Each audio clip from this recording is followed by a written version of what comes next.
Mm-hmm. And yeah, so that ties in again with the beginning of like, I don't, I'm not just Yes. gonna break up with someone and go be a single mom is Okay. my, So then you actually have more internal discernment work to do before you can continue having the conversation with them because you're not clear yet, I think, or you might be, and I just am not clear yet, which is very possible, of what your ultimatum is. And what I mean by that is at some point, you may need to get clear in yourself something like this.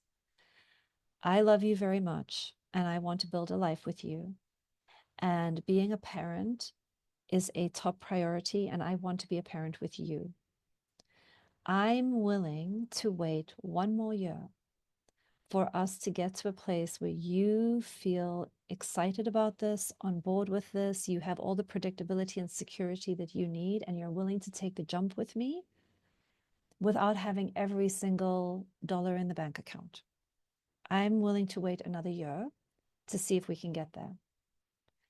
If we're not there by this date, then I will need to reorient because this is not a dream that I'm willing to let go of, or then I will need to go into a period of mourning and grief work to let go of this dream because I won't leave you for it. But I will likely be angry and resentful and need to go through a whole bunch of process on my own to make peace with this being the new thing that I'm deciding so that I don't resent you for the rest of our lives together for not giving me this thing that is so important to me. But at a point, you need to be clear for yourself what your order of decisions will be, where what's most important to you, and what kind of timeline do you want? Where are you willing to wait and flex? And at what point will you need to make a decision for yourself? And what will that decision be?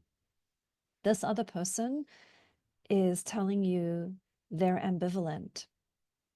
They can see a way to do it and then they get scared. They don't want to do it. And then they do want to do it. And then they don't want to do it. And so what if I was in your position, I would need to get some clarity on, is the ambivalence a delay tactic to keep me in toxic hope that's never going to come true?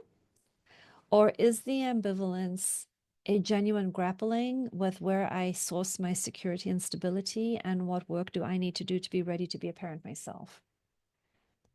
And I would need the other person to be able to, if they can, tell me that for me to know whether it's worth waiting and grappling further or not. And I'd also need to discern, I'm either having, like, if they're not, if they were to tell me an ultimate no, does that mean I give up being a parent? I'm really curious about this because I operate under the framework that putting, what's the word? Non-negotiables. What was the word you used? Ultimatum. Ultimatums? Yeah. So that's my thing with the idea of an ultimatum. I'm afraid that there will be choices that they make and then use that as resentment. Like you were saying, if I make the choice to stay and then go do grief work to not become resentful, I think it's a not trusting that Mm-hmm. if I said the ultimatum, they went with it, that they wouldn't just pull that one on me Mm-hmm. for the rest of my life, right? Like, well, you Mm-hmm. wanted this, and Yeah. so this is what we Yep. have. Yep. But that's built into the ultimatum. So let's talk about an ultimatum for a moment, Yeah. because it's a charged word. When I'm talking about an ultimatum, a relational ultimatum, what I'm really just talking about is what are my non-negotiables for what I need for my sense of well-being and meaning and purpose in my life. It's about letting you know the limits of my capacity. It's not to coerce you into doing something you don't want to do. It's not to force a demand on you. It's not to try to guilt or shame you into being somebody different. It is me revealing to you, listen, I know in my heart of hearts that I am here to have children. If I get to the end of my life without having had children, I will feel unfulfilled and like I did not fulfill my life's purpose.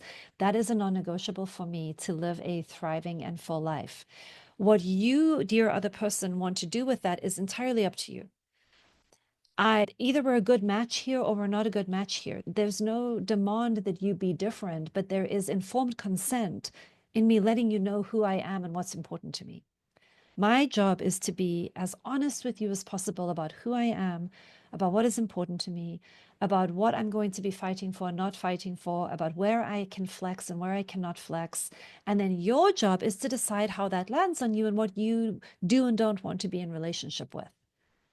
Both people in full choice, but we cannot be in full choice if we don't have all the information. And we cannot make a true choice if somebody is giving us information that isn't honest.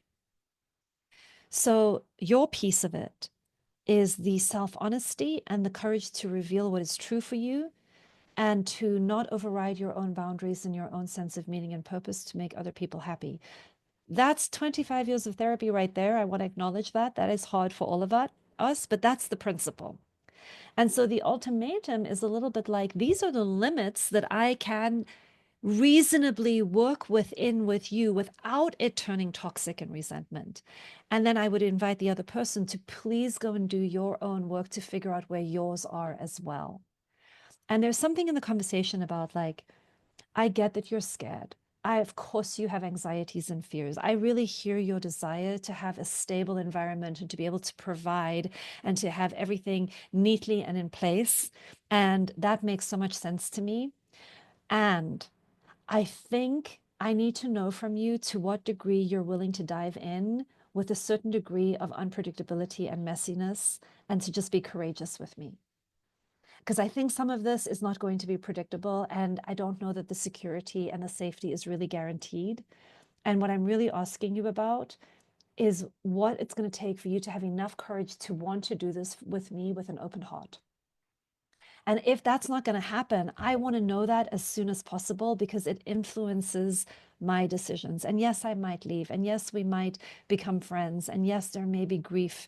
But it looks like in the conversations we've been having, there's likely going to be some grieving of some things as we go. And I'd like to address them consciously and honestly so that we're grieving the right things, not the wrong things.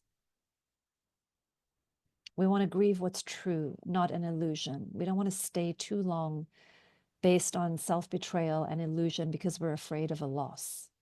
That's the courageous path forward.